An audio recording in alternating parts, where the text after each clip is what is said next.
بخاری شریف میں قبیلہ غامدیہ کی اس عورت کا تذکرہ موجود ہے جو خود آئی تھی، کوئی گرفتار کر کے نہیں لایا تھا، از خود آئی۔ احساس پیدا ہو گیا نا گناہ کا۔ یہاں بہت ساری غلطیاں کر کے بھی لوگ جب اپنی بات کرتے ہیں تو کہتے ہیں کبھی یاد تو نہیں کسی کے ساتھ زیادتی کی ہو، یاد تو نہیں کبھی کسی کا، بھئی آپ نے اتنے بڑے ولی ہونے کا دعویٰ کر دیے۔ انسان تو انسان رہتا ہے۔ بڑے بڑے لوگ کہہ گئے کہ یا اللہ اگر انجانے میں بھی بھول گئے ہیں تو ہم سے درگزر فرما، لیکن جب ہم تیار ہی نہیں ماننے کو۔ حضرت انس بن مالک کہتے ہیں وہ خاتون آئی، کوئی پکڑ کے نہیں لایا، کسی 14 دنوں کے ریمانڈ پہ نہیں اسے منوایا گیا، اسے وہ خود بخود آئی، اور کریم محبوب علیہ السلام کے سامنے جب وہ کھڑی ہوئی تو اتنے درد سے میں نے کم لوگ روتے دیکھے ہیں جس درد سے وہ روئی۔ عرض کرنے لگی حضور میں غلطی کر بیٹھی ہوں، مجھ سے زنا ہو گیا، مجھے پاک کر گئے۔ تو محبوب کریم علیہ السلام نے فرمایا تو کیسے ثابت کرے گی تو نے گناہ کیے؟ یعنی مجرم کو ثابت کرنا پڑ رہا ہے کہ میں گناہ گار۔ یہ وہ کمال ہے کہ انسانوں کو احساس ہونے لگے کہ یہاں ہم غلط ہیں۔ جب اعتراف جرم ہوتا ہے، جب بیماری کی تشخیص ہوتی ہے تو پھر اس کا علاج بھی ہو جاتا ہے۔ حضرت انس بن مالک کہتے ہیں وہ عرض کرنے لگی حضور میرے پیٹ میں ناجائز بچہ ہے۔ حضور نے فرمایا جا جب بچہ پیدا ہو تو پھر آنا۔ وہ 8 ماہ کے بعد آئی تو اس کی گود میں پھول سا بچہ تھا۔ حضور نے فرمایا واپس جا، جب روٹی کھانے لگ جائے تو پھر آنا۔ وہ 2 سال 2.25 سال دودھ پلاتی رہی، پھر جب آئی تو بچے کے ہاتھ میں روٹی کا ٹکڑا تھا۔ کریم محبوب صلی اللہ تعالی علیہ وسلم سے آ کے جب اس نے بات کی تو وہ درد سے روئی، کہنے لگی یا رسول اللہ 3 سال ہونے کو ہیں، میں نے گناہ کیا ہے، میں ساری رات سو نہیں پاتی۔ حضور تڑپتی اگر اس حال میں مر گئی تو اپنے رب کو کیا منہ دکھاؤں گا، مجھے پاک کر دے، میرے حال پہ رحم فرمائے۔ محبوب کریم صلی اللہ علیہ وسلم نے بچہ ایک صحابی کو دیا، فرمایا بچوں کی طرح پالنا، اور کہا اسے لے جاؤ، پتھر مار مار کے اسے سنسار کر دو۔ صحابہ کہتے ہیں اسے پتھر لگ رہے تھے اور حضور بے چینی کے ساتھ ٹہل رہے۔ آ کے خبر دی حضور وہ تو وصال کر گئی، انتقال ہو گیا۔ فرمایا یہاں تک تو بات اس کی تھی۔ حضرت انس بن مالک کہتے ہیں اب محبوب کریم نے صحابیات سے فرمایا اسے غسل دو، کفن پہناؤ، جنازہ تیار ہو جائے تو مجھے خبر کرنا۔ حضرت انس بن مالک کہتے ہیں غسل ہوا، کفن ہوا، جنازہ تیار ہوا تو حیران ہم تب ہوئے جب میرے محبوب نے فرمایا صفے بناؤ، میں خود جنازہ پڑھاؤں گا، میں خود جنازہ پڑھاؤں۔ اور سرکار نے جنازہ پڑھایا تو ایک شخص کی زبان سے نکلا حضور اس ملعون کا معاذ اللہ جنازہ جس نے ناجائز بچہ جنا، اس کے لیے آپ دعا کر رہے ہیں، جنازہ پڑھا۔ حضور فرمانے لگے خاموش ہو جاؤ، تم نے گناہ دیکھا ہے، اس کا احساس نہیں دیکھا، تم نے غلطی دیکھی ہے لیکن اس کی توبہ کا انداز نہیں دیکھا۔ اور صاحب کنز العمال نے یہ لفظ نقل کیے ہیں کہ کریم محبوب فرمانے لگے اس نے تو ایسی شاندار توبہ کی ہے کہ اگر میں اپنی ساری امت میں بانٹ دوں تو اللہ سب کی مغفرت فرما دے گا۔ احساس جب پیدا ہو جاتا ہے نا اپنے دل کے اندر کہ یہاں میں غلط ہوں، ان العبد اذا اعترف ثم تاب تاب اللہ علیہ او کما قال نبی صلی اللہ علیہ وسلم، رواہ مشکات۔ حضور نے فرمایا جب کوئی بندہ کہتا ہے نا اللہ میں بھول گیا تھا، اور پھر وہ توبہ کرتا ہے تو رب اس کی توبہ کو فوراً ہی قبول فرما لیتا ہے۔ حضرت عبداللہ بن حذافہ جہاد کر رہے تھے، روم کے عیسائیوں نے گرفتار کر لیا، 1000 آدمی نے مل کے پکڑا، گرفتار نہیں ہوتے تھے صحابی، 1000 آدمی نے گھیرا ڈالا، گرفتار کر کے لے گئے۔ اور جب بادشاہ کے سامنے گئے تو وزیر کہنے لگا بادشاہ بندہ بڑے کام کا ہے، اگر ہمارے قابو آ گیا تو فائدہ دے گا، صحابی ہیں حضرت عبداللہ بن حذافہ، حضرت فاروق اعظم کا زمانہ ہے، اگر قابو آ گیا تو فائدہ دے گا۔ بادشاہ کہنے لگا کیوں، کیا خوبی ہے؟ کہنے لگے ہم 1000 آدمی تھے، یہ اکیلا قابو نہیں آ رہا، تو 1000 آدمی تھے، اگر ہماری فوج میں شامل ہو گیا تو بہت بڑا جرنیل ملے گا۔ بادشاہ کہنے لگا کوئی مسئلہ نہیں، 2-3 چیزیں ہوتی ہیں بندے کو خریدنے کے لیے، خرید لیتے۔ بادشاہ کہنے لگا عبداللہ جتنی دولت تجھے چاہیے میں تجھے دے دیتا ہوں، میرے لشکر میں آ جا، معاذ اللہ اسلام چھوڑ دے۔ حضرت عبداللہ بن حذافہ کیا فرماتے ہیں؟ فرماتے ہیں بڑا تو بیوقوف ہے، میں نے دولت کمانی ہوتی تو مدینے میں بیٹھ کے تجارت کرتا، میں دولت کمانے نہیں نکلا، میں تو رسول اللہ کی رضا کمانے کے لیے نکلا ہوا ہوں۔ دولت کمانی ہوتی تو کسی مارکیٹ میں ہوتا، میدان میں آنا تھا۔ شہادت ہے مطلوب مقصود مومن، نہ مال غنیمت نہ کشور کشائی۔ یہ دولت تو لونڈی ہے رسول اللہ کے دروازے کی، جو تو پیچھے پیچھے پھرتی ہے نبی پاک کے غلاموں۔ یہ کمانی ہوتی تو میں کسی مارکیٹ میں ہوتا، میدان میں تھوڑا ہوتا۔ عبداللہ بن حذافہ سے دوسری چال چلی، کہنے لگے میاں عہدہ جو تجھے چاہیے، میں بادشاہ ہوں، میرے نیچے جو عہدہ تو کہے گا وہ تجھے مل جائے گا۔ حضرت عبداللہ بن حذافہ کہنے لگے شاید تجھے پتا نہیں میری تعریف کیا ہے، شاید تو جانتا نہیں میری تعریف کیا ہے۔ کہا صاحب کی کیا تعریف ہے؟ کہنے لگے میں رسول اللہ کا صحابی ہوں، اور کائنات میں سب سے بڑا عہدہ مصطفیٰ کے صحابی ہونے کا عہدہ ہے۔ صحابہ وہ صحابہ تھے جن کی ہر صبح عید ہوتی تھی، خدا کا قرب حاصل تھا، نبی کی دید ہوتی تھی۔ فرمایا میں نے حضور کے جلوے دیکھے ہوئے ہیں، مجھے عہدے کی ضرورت ہی نہیں، اور میں نے عہدہ لینا ہوتا تو میں سیاست کرتا، میں تو شہادت لینے نکلا ہوں میدان میں، عہدے کا میں نے کیا کرنا ہے؟ اب بادشاہ کہنے لگا اسے قتل کر دو۔ وزیر کہنے لگا نہیں، ایک بات اور ہے، مجھے ایک چال اور چلنے دو۔ کہا وہ کیا؟ کہنے لگے میری بیٹی بڑی خوبصورت ہے، مجھے موقع دو اپنی بیٹی کو سجا بنا کے، وہ جوان جس کی جوانی اتنی بڑی ہے کہ 1000 آدمی مقابلے میں کھڑا نہیں ہوتا، اس جوان کے کمرے میں رات کی تنہائی میں بنا سوار کے بی بی کو بھیجا۔ وہ بی بی کہتی ہے میں ساری رات بن سور کے اس صحابی کے کمرے میں بیٹھی رہی، لیکن یہ کیا شخص تھا، ساری رات ہی مسلح پہ بیٹھا رہا، ساری رات ہی، کچھ دیر تھک جاتا تو یہ کریم رسول پہ درود پڑھنا شروع کر دیتا۔ بی بی کہتی ہے سحری ہو گئی تو میں نے چھو کے دیکھا کہ انسان ہے کہ جن ہے، یہ بندہ ہے کہ فرشتہ ہے، چھو کے دیکھا۔ کہنے لگے پیچھے ہٹ جا۔ میں نے کہا میں نے تو سنا تھا تو 1000 کے مقابلے میں ہے، اور تو اتنا بے حس ہے کہ بنی صبری دلہن بیٹھی ہے، تو نے نظر نہیں کی؟ عبداللہ بن حذافہ، بی بی کہتی ہے نظر پھر نہیں اٹھائی، نظر پھر جھکی ہوئی ہے۔ کہنے لگے بی بی میں مجبور ہوں، اب میرے اوپر کوئی اصل نہیں چلتا، میں نے جلوائے بدوہا کا دیدار کیا ہوا ہے، اب میری نگاہوں میں جچتا نہیں کوئی، اس لیے کہ جیسے میرے سرکار ہے ایسا نہیں کوئی، کبھی بھی اب نہیں کسی کا میرے اوپر جادو چلتا۔ میں نے مصطفیٰ کو، اور کہا ذرا پیچھے ہٹ کے بیٹھ، مجھے میرے رسول نے غیر محرم سے بچنے کا حکم دیا ہے، ذرا پیچھے ہٹ کے بیٹھ۔ سحری کا وقت تھا تو بی بی کہتی ہے اس نوجوان کے جملے میرا سینہ چیر گئے، کلیجہ پھٹ گیا، چیخ نکلی، میں کفر کے عالم میں روئی۔ میں نے کہا مجھے بتا تو صحیح، آخر یہ جذبہ کہاں سے ملتا ہے؟ آخر یہ روشنی تو میں نے دیکھی نہیں، کہاں سے آتی ہے؟ ایک میرا باپ ہے جو بنا سور کے مجھے تیرے کمرے میں چھوڑ گیا، بتلا یہ کہاں سے کیف آتے ہیں؟ عبداللہ بن حذافہ کہنے لگے اگر کیب لینا ہے تو بھی میرے مصطفیٰ کا کلمہ پڑھ جا، آ جا دروازے رسول پہ جھک جا، مل جائے گا۔ سویرے دروازے پہ باپ آیا بیٹی سے رزلٹ لینے، دروازہ کھولا تو بیٹی نقاب پہنے باہر آئی۔ باپ کہنے لگا کیا بلا؟ کہنے لگی پیچھے ہٹا، تو غیر محرم ہے، کافر ہے، میں مسلمان ہوں۔ اس نے کہا کیا ہوا؟ کہنے لگی تیرے جیسے کو باپ کہوں، تیرے جیسے کو جو مجھے استعمال کر رہا تھا؟ میں تجھے باپ نہیں مانتی، میں اب رسول والی ہو گئی، میں حضرت فاطمہ کی کنیزہ ہو گئی، میں اب نبی کریم کی خادمہ ہوں، خبردار میرے قریب نہ آنا۔ یہ داؤ بھی ناکام ہوا۔ اب حضرت عبداللہ بن حذافہ کے سامنے موت کھڑی کی، ایک کڑا میں تیل گرم کیا، کہنے لگے تجھے اس میں جلایا جائے گا۔ حضرت عبداللہ بن حذافہ رضی اللہ تعالیٰ عنہ جب جلنے کے قریب ہوئے تو رونے لگے۔ روم کا بادشاہ کہنے لگا شاید ڈر گیا ہے، کہنے لگے اب سمجھ آئی ہے، اب تجھے پتا چلا ہے، چلا آ جا۔ حضرت عبداللہ بن حذافہ کہنے لگے تو کافر ہے، تیری کافروں والی سوچ ہے، اس لیے نہیں رویا کہ موت سے ڈر گیا ہوں، میں تو اس لیے رویا ہوں کہ ایک جان ہے اور نبی پاک پہ قربان ہو رہی ہے، کاش رب مجھے 1000 جان دیتا، میں ساری مصطفیٰ پہ قربان کر دیتا۔ ایک سنار نے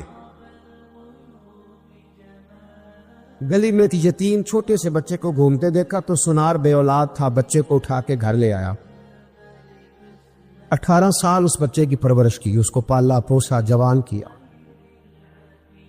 سنار کے پاس وہ دکان پہ چلا جاتا، وہ کئی دفعہ دکان پہ رہتا، کئی دفعہ گھر میں رہتا۔ ایک دفعہ وہ دکان پہ تھا، بچہ گھر تھا، 18 سال کا جوان، اس کی بیوی اکیلی تھی۔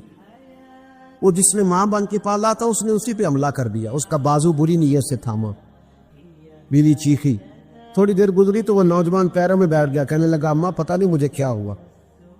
شام کو سنار آیا، بیوی چیخنے لگی، چلانے لگی، کہنے لگی آج عجیب بات ہوئی، جس کو میں نے جگر کا خون دے دے کے پالا اسی نے گندی نظر ڈالی۔ سنار محو حیرت ہے، بیوی کا خیال تھا کہ لات اٹھائے گا، ڈنڈا اٹھائے گا، نوجوان کو مارے گا، لیکن وہ رونے لگ گیا۔ اس نے کہا آج اس نے میرا بازو تھاما ہے، جانے کیا کیا ہے۔ پریشان ہونے لگ گیا، سجدے میں گر گیا، کہا تو بتاتا کیوں نہیں؟ تو وہ سنار کہنے لگا اس کی غلطی نہیں، 18 سال کے بعد آج مجھ پر بھی شیطان سوار ہوا تھا۔ ایک عورت آئی تھی، وہ اپنے بازوؤں میں چوڑیاں پہننا چاہتی تھی، تو میں نے بھی گندی نظر سے ہاتھ ڈالا تھا، رب کریم نے مجھے فوراً اس کی سزا دی۔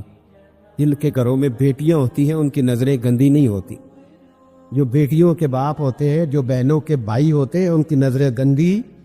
اور اگر تو ٹیلی فون کرتا ہے، تو کسی عورت کے ساتھ تعلق رکھتا ہے، تو یہ بات لکھ لے، امام فخر الدین رازی 1، علامہ اسماعیل حقی 2، ملا جلال الدین رومی 3، امام خازن 4، امام جلال الدین سیوطی 5 حدیث کے استاد اور محدث لکھتے ہیں کہ اگر تو کسی پر گندی نظر ڈالے گا تو تیرا گھر بچ سکتا، یاد رکھ نہیں بچے، اس لیے کہ تیری نظر ہے، کسی کی بیٹی کو بیٹی سمجھ تاکہ تیری بچی کا پردہ قائم رہے، کسی کی بہن کو، یہ کیا بات ہوئی کہ تو جتنا مرضی گند معاشرے میں پھیلاتا رہے تیرا گھر بچا رہے، یہ کیسے ہو سکتا ہے؟ فَإِنَّ لَهُ مَعِيشَةً ضَنكًا، اللہ فرماتے ہیں زندگی تنگ ہو جائے گی تیرے لیے مشکل، تو ڈھونڈتا پھرے گا کہ میں مرنے کو جگہ تلاش کروں۔ سچی توبہ کرے، کھری توبہ۔ یہ گناہ انسان کو مجبور کر دیتے۔ حضرت عبداللہ بن مبارک رحمۃ اللہ تعالی علیہ، ان کے سینکڑوں شاگرد تھے، ایک شاگرد کے انتقال کا وقت آیا تو گھر گئے ملنے، آپ کہتے ہیں میں نے زور لگا لیا پر اس کی زبان پر کلمہ جاری نہیں ہوا، میں اسے کہتا کلمہ پڑھ پر اس کی زبان پر جاری، اللہ اکبر، بہت بڑی نعمت ہے، دعا فرمائیں اللہ ایمان کی موت عطا فرما، ایمان کی موت دے اللہ کریم، ایمان کی موت دے۔ ایسے بھی لوگ دیکھیں ہیں، مسجد نبوی ہے، رسول اللہ کا شہر ہے، سر سجدے میں ہے، روح پرواز کر گئی، روح پر کتنا نصیبوں والا ہے، کتنا نصیبوں والا ہے کہ مسجد نبی میں سر سجدے میں رکھا ہے، اور اللہ تبارک و تعالیٰ نے محبوب کے قدموں میں موت عطا فرمائی۔ تو حضرت عبداللہ بن مبارک کہتے ہیں میں نے اس کو کہا کلمہ پڑھ تو اس کی زبان پہ جاری نہیں ہوتا، میں بار بار کہتا تو وہ منت کرتا، کہتا حضور میں کوشش کرتا ہوں جاری نہیں ہوتا۔ فرماتے میں پریشان ہو کے اٹھا، ابھی میں دروازے پہ پہنچا تھا، اس نے چیخ ماری اور روح پرواز کر گئی، بچے رونے لگے، بیوی رونے لگی، تو میں نے اس کی بیوی سے کہا کہ یہ جرم کیا کرتا تھا، اتنا بڑا پاپی پہ کلمہ جاری نہیں ہوا۔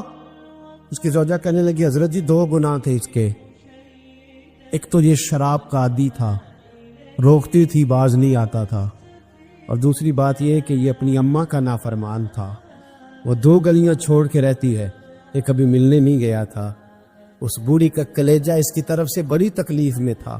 تو حضرت عبداللہ بن مبارک کہنے لگے جا تو بھی دعا کر، اس کی ماں کو بھی کہہ دعا کرے کہ یہاں تو یہ کلمہ نہیں اسے نصیب ہوا، اللہ کرے اللہ آخرت کی منزلیں اس کی بہتر فرما دے۔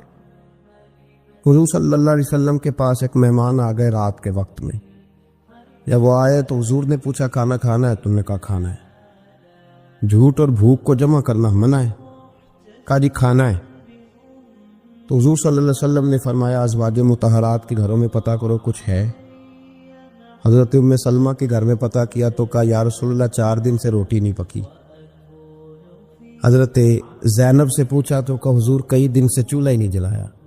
حضرت عائشہ صدیقہ، حضرت میمونہ، حضرت سودا، تمام گھروں سے بظاہر یہ 2 جہاں کے شاہ ہیں، پر پاس کچھ رکھتے نہیں، 2 جہاں کی نعمتیں ہیں ان کے خالی ہاتھ میں، ہر چیز ہے پر فقر اختیاری ہے، کوئی شے نہ ملی۔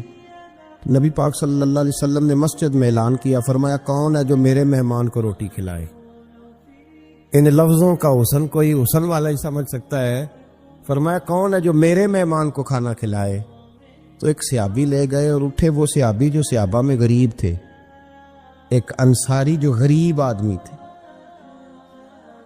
بہت زیادہ امیر آدمی اللہ کی راہ میں خرچ نہیں کر پاتا، اس کے لیے مشکل ہو جاتا ہے۔ اس کے لیے بہت امیر آدمی جو ہوتا ہے نا، وہ جتنا زیادہ امیر ہوتا ہے نا اتنی دیوار اس کے گرد کھڑی ہو جاتی ہے پیسوں کی، مشکل ہو جاتا ہے اس کے لیے۔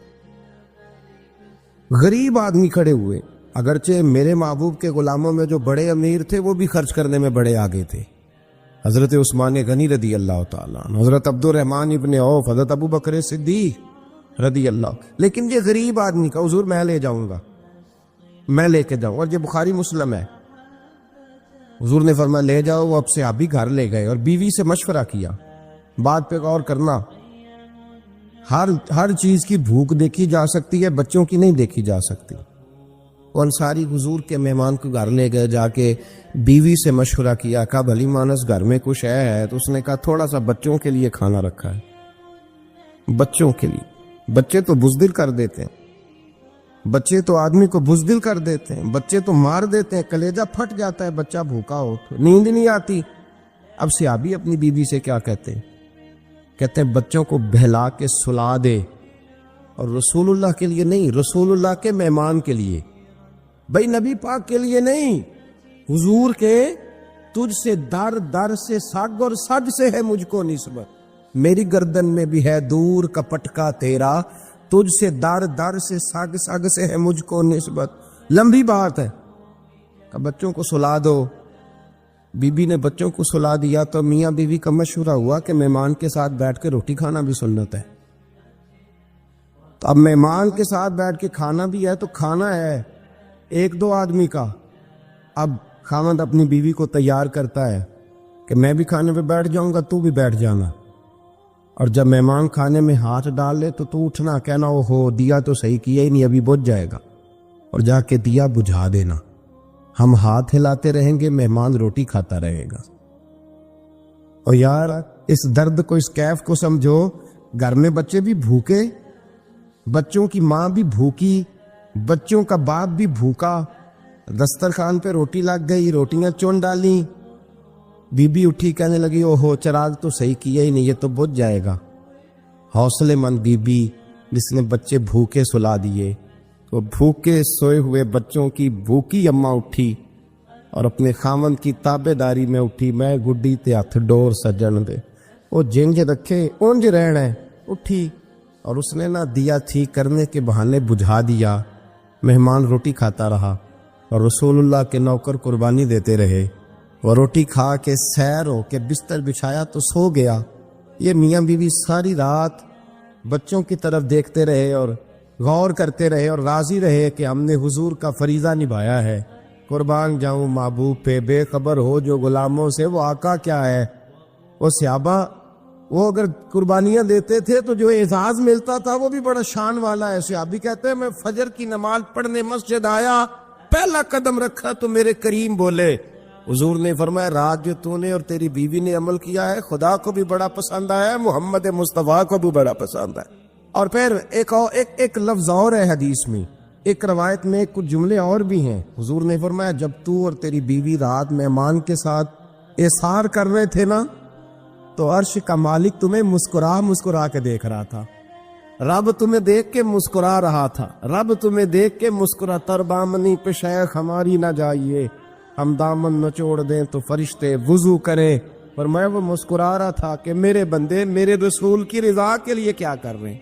اور صاحب دیکھو، نبی پاک کے لیے نہیں، خاندان کے لیے نہیں، خاندان نبوت کے لیے نہیں، حضور کے نہ سمجھے یار، اس پہلو کو سمجھے۔ نبی پاک کے بریلی کے امام بول پڑے، فرمانے لگے تجھ سے در سے سگ سے ہے مجھ کو نسبت، تجھ سے در سے سگ کتے کو کہتے ہیں فارسی۔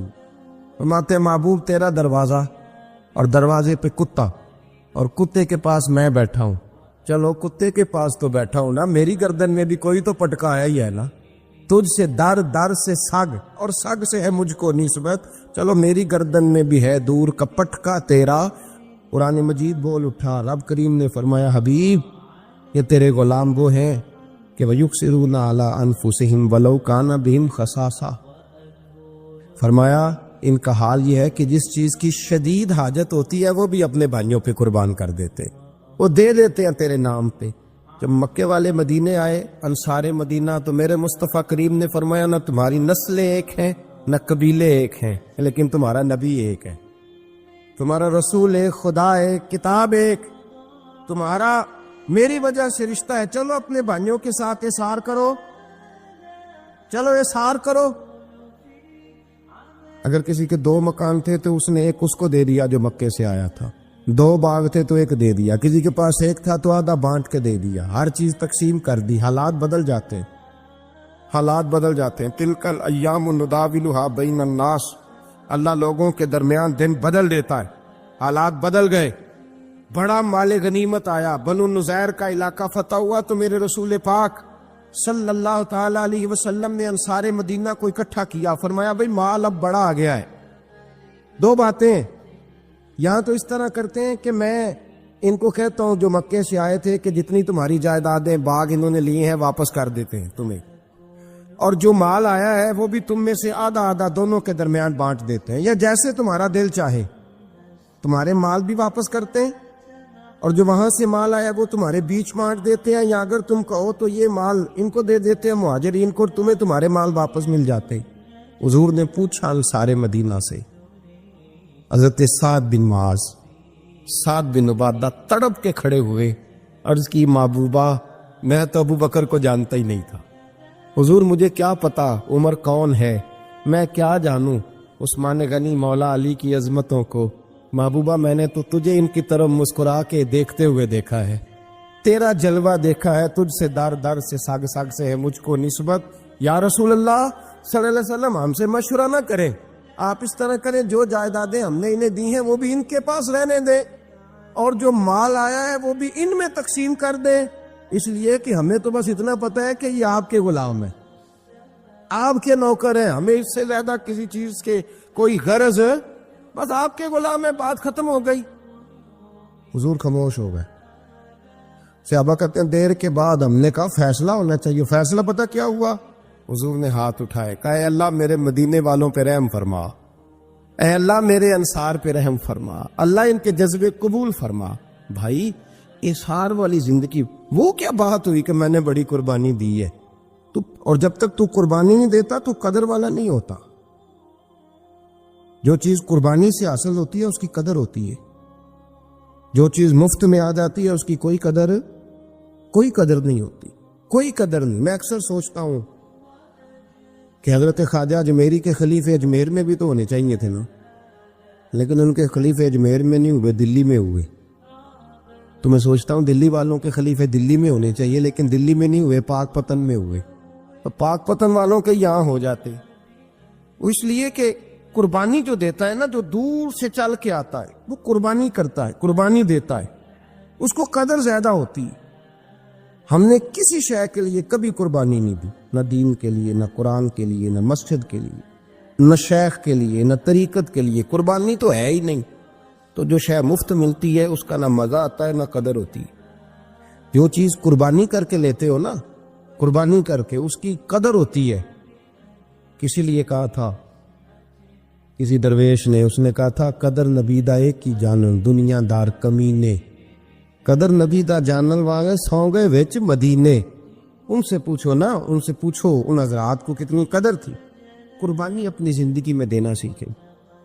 ایک ہوتی ہے بندے کی ذاتی خواہش، اس کو کچلنا بڑا مشکل ہوتا ہے۔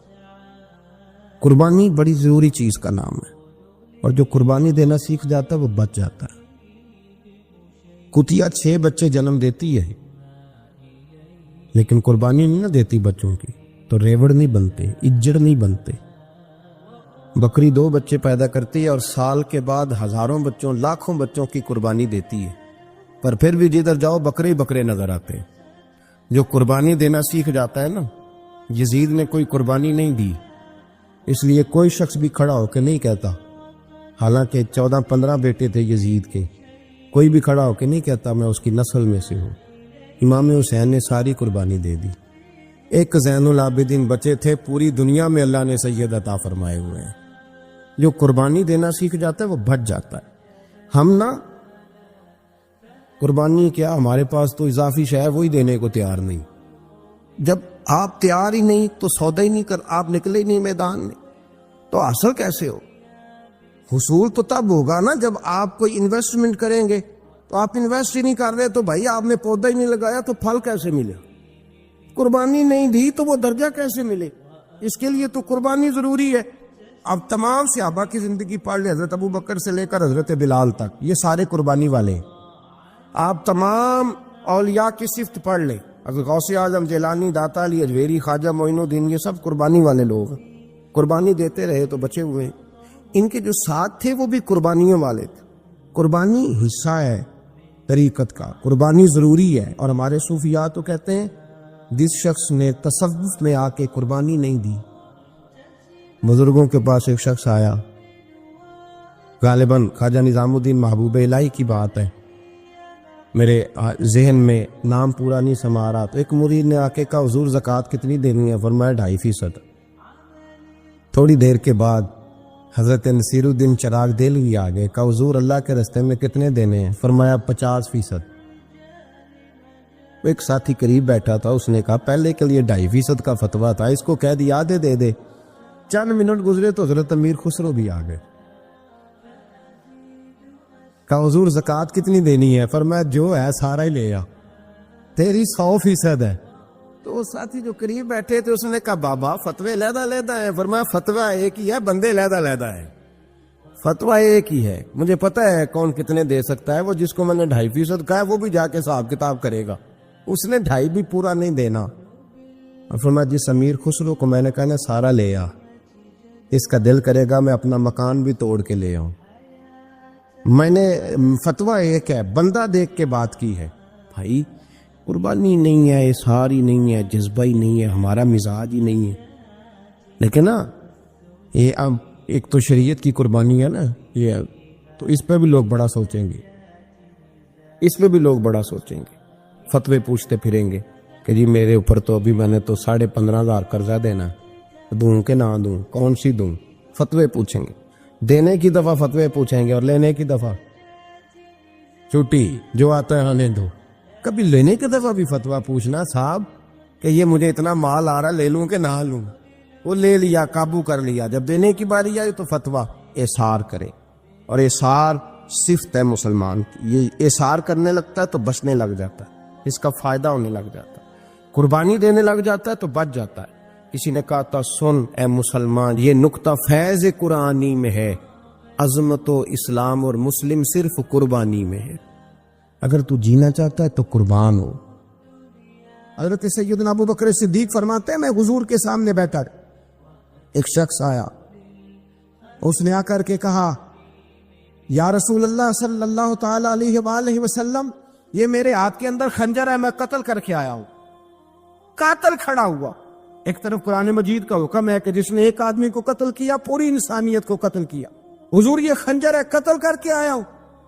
میرے مصطفیٰ نے فرمایا کس کو قتل کیا؟ عرض کی حضور سگی بہن کو مارا ہے. سگی بہن تھی، میں نے قتل کر دی.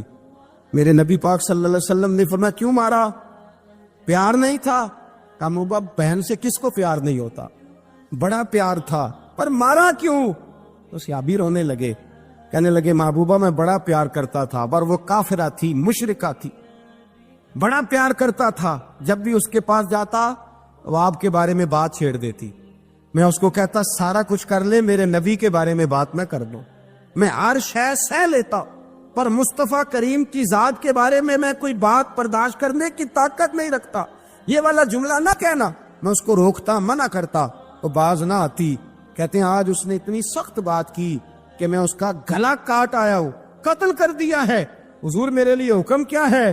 تو نبی پاک نے فرمایا جا، تیرے اوپر کوئی سزا نہیں، تو نے جو کیا ہے اچھا ہی کیا ہے، یہ اچھا کر ڈالا ہے جو تو نے کیا ہے. ایک صحابی نابینا تھے، آنکھوں سے نظر نہیں آتا تھا، رشتہ کوئی نہیں دیتا تھا، معذور آدمی تھے. نکاح ہوا، شادی ہوئی، 2 بیٹے دیے اللہ، گھر بس گیا، بیوی کپڑے دھو کے دیتی، خدمت کرتی، روٹی پکا کے دیتی، بچے بڑے حسین تھے. اور وہ صحابی خود فرماتے ہیں، نابینا صحابی کہتے ہیں موتیوں کی طرح کے میرے بچے، جو بھی آتا آ کے کہتا تیرے موتیوں کی طرح کے لال ہیں. لیکن آپ فرماتے ہیں ایک صبح اعلان ہو گیا، مدینے میں شور ہو گیا کہ اس نابینا صحابی کی بیوی قتل ہو گئی، کسی نے خنجر کے دبایا، مر گئی ہے. کہتے ہیں اس کے لواحقین اکٹھے ہوئے، در رسالت امام پہ آئے، آگے کہنے لگے حضور ہمارا قاتل ڈھونڈ کے دیں، ہماری بیٹی کو کس نے مارا؟ میرے رسول پاک نے مجمع پہ نظر ڈالی، فرمایا بھائی مجھے کہنے کی ضرورت نہ پڑے، اگر قاتل موجود ہے تو خود اٹھ جائے۔ خود اٹھے، وہ نبینا صحابی بیچ میں سے اٹھ کے کھڑے ہو گئے، کہنے لگے سونیا قاتل کوئی باہر نہیں، میں خود قاتل ہوں، میں نے مارا ہے، میں قاتل ہوں، میں نے مارا ہے۔ مصطفیٰ کریم سید عالم صلی اللہ علیہ وسلم نے فرمایا تجھے تو اس کی بڑی ضرورت تھی، بڑی حاجت تھی، تیری بیوی تھی، تیرا گھر سنبھالتی تھی، تیرے بچے تھے۔ صحابی عرض کرنے لگے حضور سارا کچھ ٹھیک تھا پر وہ آپ کی بے ادب تھی حضور، اس کے آنے سے میرا گھر بس گیا، روٹی پکنے لگی، کپڑے ملنے لگے، اولاد ہونے لگی، میں دنیا پہ آ گیا، لیکن محبوبہ میں نے وہ سکھ کیا کرنے ہیں جو تیری بے ادبی پر تعمیر کیے جائیں۔ یا رسول اللہ مجھے کیا حاجت اس چیز کی، اس میں آپ کا پیار ہی نہ ہو، یا رسول اللہ آپ کی محبت ہی نہ، حضور میں نے قتل کر ڈالا ہے، مجھے بیوی نہیں چاہیے، مجھے وہ والی چاہیے جس کی زبان پر رسول اللہ کے نام کے ترانے ہو، جو حضور کی محفل کرنے والی ہو، نعت پڑھنے والی ہو، جو نبی پاک علیہ السلام کی ازواج کا، اولاد کا، بیٹیوں کا ذکر کرنے والی۔ مجھے وہ بی بی نہیں چاہیے جو بی بی بے ادبی کرے۔ میرے نبی پاک صلی اللہ علیہ وسلم نے محلے داروں سے پوچھا، فرمایا بات اس کی ٹھیک ہے؟ کہا حضور واقعی بے ادب تھی۔ نبی پاک نے فرمایا اٹھو پھر چلے جاؤ، اس نے انسان نہیں مارا، اس نے گستاخ رسول کو مارا ہے، اس نے ایک گستاخ رسول کو مارا ہے۔ بھائی یاد رکھے نبی پاک کا پیار ایمان کا حصہ ہے، اس میں کوئی کمپرومائز نہیں۔ حضرت ابو عبادہ بن جراح نے میدان کے اندر اپنے باپ کو قتل کیا، باپ کو مارا۔ حضور سید عالم صلی اللہ علیہ وسلم نے کہا ابو عبادہ تو نے باپ ہی مار دیا ہے؟ کہا حضور باپ نہیں چاہیے، رسول اللہ کا وفادار چاہیے، حضور وفادار چاہیے۔ نبی پاک صلی اللہ تعالی علیہ وآلہ وسلم کی محبت اصل دین ہے، اصل دین۔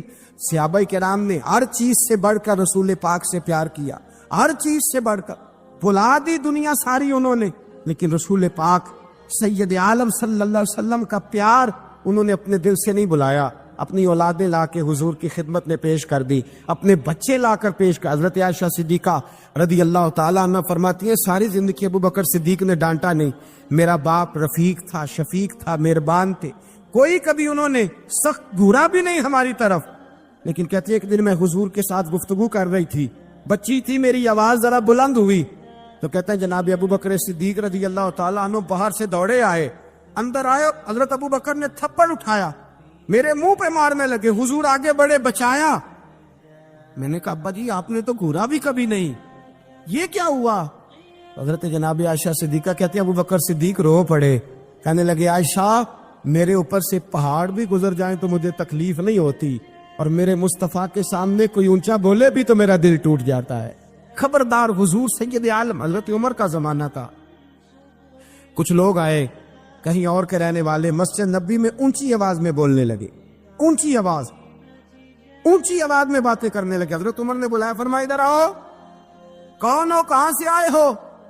کہنے لگے کوئی شام کا ہے، کوئی کسی ملک کا ہے۔ آپ فرمانے لگے تمہیں پتہ نہیں یہ روضہ رسول ہے؟ تمہیں پتہ نہیں یہ حضور کی مسجد ہے؟ لا ترفعوا اصواتکم فوق صوت النبی، تمہیں خبر نہیں تم کہاں آئے ہو؟ فرمایا اگر تم مدینے کے رہنے والے ہوتے میں تمہیں دروں سے مارتا، تمہیں سزا دیتا۔ تمہیں ادب رسول کا نہیں پتا، تمہیں رسول اللہ صلی اللہ علیہ وسلم کے طریقے کا نہیں پتا۔ نبی پاک صلی اللہ علیہ وسلم کے وجود سے خون نکلا، حضور نے حضرت عبداللہ بن زبیر سے کہا ٹھکانے لگا دو، جاؤ ٹھکانے لگا دو، ایسی جگہ لگاؤ جہاں کسی کی نظر نہ پڑے، خون بہتا ہوا خون حرام ہے، قرآن پاک نے بیان کیا ہے، کہا ٹھکانے لگا دو۔ حضرت عبداللہ بن زبیر باہر نکلے اور حضور کا جو خون تھا وہ پی گئے۔ حضور نے کہا تھا پی لینا، کیا کہا تھا؟ ٹھکانے لگا دو، پی گئے۔ واپس آئے تو مصطفیٰ نے فرمایا کہاں ٹھکانے لگایا؟ کہا یا رسول اللہ ایسی جگہ جہاں کسی کی نظر نہیں پڑے گی، ایسی جگہ جہاں کسی کی نظر نہیں پڑے گی۔ حضور نے فرمایا پی گئے ہو؟ کہا حضور پی گیا ہوں۔ فرمایا جاؤ، نبی کا وعدہ ہے تمہارے وجود کو جہنم کی آگ چھوئے گی بھی نہیں۔ ہم وہ والا پیار کرتے ہیں جو حضور نے کہا ہے۔ حضرت ام ایمن نبی پاک کی دائی تھی، حضور کی رضائی والدہ تھی، سرکار کی طبیعت مبارک علیل ہوئی تو حضور نے نا، ویسے نبی پاک جب پخانہ کرتے تھے نا تو حضرت عائشہ صدیقہ فرماتی ہیں حضور کے پخانے سے کستوری سے بھی زیادہ خوشبو آیا کرتی۔ اور آپ حضرت انس بن مالک فرماتے حضور کھیتوں میں پخانے کے لیے جاتے، میں ساتھ جاتا، جہاں نبی پاک صلی اللہ علیہ وسلم پخانہ کرتے میں وہاں جا کے دیکھتا تو کوئی شے نہ ہوتی۔ میں کہتا حضور کہاں گیا؟ اللہ کے رسول فرماتے جب میں پخانہ کرتا ہوں تو زمین کھل جاتی ہے، میرا پخانہ اندر سمو لیتی ہے۔ حضور کے پخانے اور پیشاب سے کستوری کی خوشبو آتی تھی، کستوری کی خوشبو آتی تھی۔ حضرت ام ایمن رضی اللہ تعالی عنہ کہتی ہیں حضور نے پیشاب کیا، طبیعت مبارک قلیل تھی تو لکڑی کے ایک برتن میں حضور نے پیشاب کیا اور کہا اماں جی اس کو باہر رکھا ہے، کہیں باہر ٹھکانے لگائیں۔ حضرت ام ایمن کہتی ہے میں نے اسے ہاتھ لگایا تو میرے وجود سے بھی خوشبو آنے لگی، میرا جسم مہکنے لگا۔ حضرت ام ایمن کہتی ہے میں باہر جا کے نکال کے دکھاؤ کسی حدیث سے کہ رسول پاک نے فرمایا ہو میرا پخانہ پی جانا۔ حضرت ام ایمن باہر گئیں، نبی پاک کا پیشاب مبارک پی گئیں، واپس آئیں تو حضور نے فرمایا اماں کہاں رکھا ہے؟ کہنے لگی محبوبہ وہاں رکھا ہے، کسی کی نظر نہیں پڑے گی۔ حضور نے فرمایا پی گئی ہو؟ کہا حضور پی گئی ہوں۔ فرمایا جاؤ میرا وعدہ ہے قیامت تک تمہیں پیٹ کی بیماری کوئی نہیں لگے گی، جب تک زندہ رہو گی پیٹ کی بیماری۔ حضور نے کہا تھا کہ پی جاؤ نا۔ بھائی یاد رکھے رسول اللہ صلی اللہ علیہ وسلم کے صحابہ جو حضور کی تعظیم کرتے ہیں تو اس کا حکم نہیں دیا نبی پاک، لیکن وہ جانتے جب تعظیم کی باری آئے تو جو بھی کام تعظیم کا ہوگا، جو کام بھی عزت کا ہوگا وہ عزت دی جائے گی۔ ایک صحابی حضور علیہ السلام کی گھوڑے کو کجاوا بالا کرتے تھے، کاٹھی ڈالتے تھے۔ حضور نے کہیں نہیں کہا کہ وضو کر کے ڈالنا، غسل کر کے ڈالنا، کہیں نہیں کہا۔ رسول پاک صلی اللہ علیہ وسلم رات کو کہہ دیتے کہ صبح جانا ہے تو گھوڑا تیار کر دینا، اونٹ تیار کر دینا۔ ایک دن اللہ کے محبوب سویرے اٹھے، گھوڑا تیار تھا، حضور بیٹھے تشریف لے گئے۔ جب تشریف لے گئے نبی پاک صلی اللہ علیہ وسلم تو حضور واپس آئے تو بلایا، ان سے صحابی کا نام تھا حضرت اسلہ بن شریک، ان کو بلا کے حضور نے فرمایا یار آج کجاوا تو نے نہیں باندھا۔ وہ رونے لگے، کہنے لگے محبوبہ اس کا مطلب ہے میرا باندھنا آپ کو پسند آتا ہے، اس کا مطلب ہے میری خدمت قبول ہے۔ فرمایا تو نے نہیں باندھا؟ یا رسول اللہ نہیں۔ فرمایا کیوں نہیں باندھا؟ کیا جواب ہے، کیا حسن ہے۔ کہنے لگے یا رسول اللہ میں صبح اٹھا تو میرے اوپر غسل فرض تھا، اگر میں بغیر غسل کے ہاتھ لگاتا حضور کو نہیں نبی پاک کے گھوڑے کے کجاوے کو، کہا حضور گھوڑے کے کجاوے کو بغیر غسل کے ہاتھ لگاتا تو بے ادبی تھی، اور اگر غسل کرتا تو حکم ماننے میں دیر ہوتی تھی، یہ بھی بے ادبی تھی، لہذا کسی اور کی ڈیوٹی لگائی۔ صحابہ نے حضور کی وہ تعظیم کی جس کا حضور نے حکم نہیں دیا تھا نبی پاک نے کہ یہ والی تعظیم کرو۔ ایک دن حضرت عمر فاروق جناب ابو بکر صدیق سے ملنے آئے، کہنے لگے ابو بکر ایک کام سے آیا ہوں۔ کہا عمر کہو۔ امیر المومنین کے پاس آئے جناب عمر، ایک کام سے آیا ہوں۔ کہیے۔ کہنے لگے ایک شے کی ضرورت ہے، مانگوں گا تو آپ دے دیں گے؟ جناب عمر فاروق رضی اللہ تعالیٰ عنہ کہنے لگے میرے بس میں ہوئی تو ضرور دے دوں گا، تو میرا بھائی ہے بات تو کر۔ تو حضرت عمر نے پتا کیا مانگا؟ کہنے لگے ابو بکر وہ جو غار ثور میں تم 3 دن حضور کے ساتھ رہے ہو نا، میں 3 راتیں نہیں مانگتا، ان میں سے مجھے 1 رات دے دو۔ اور کیا لفظ ہیں، کیا حسن ہے۔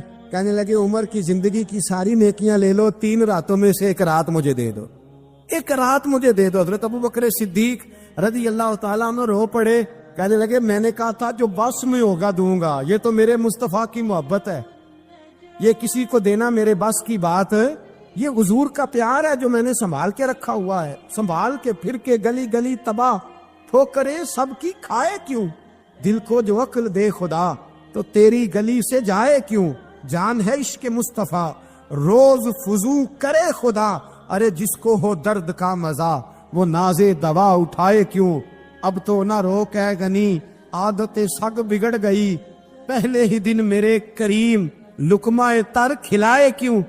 حضرت بلال کہتے ہیں میں اذان پڑھ رہا تھا، ابو بکر سن رہے تھے، انہوں نے چوم کے آنکھوں سے لگایا، بعد میں ملا علی قاری نے لکھا ہے، بعد میں کسی صحابی نے کہا محبوبہ ابو بکر نے انگوٹھے چوم کے آنکھوں سے لگائے ہیں، اور انہوں نے چوم کے کہا کرلا تو نہیں بھی کہا یا رسول اللہ حضور آپ میری آنکھوں کی ٹھنڈک ہے۔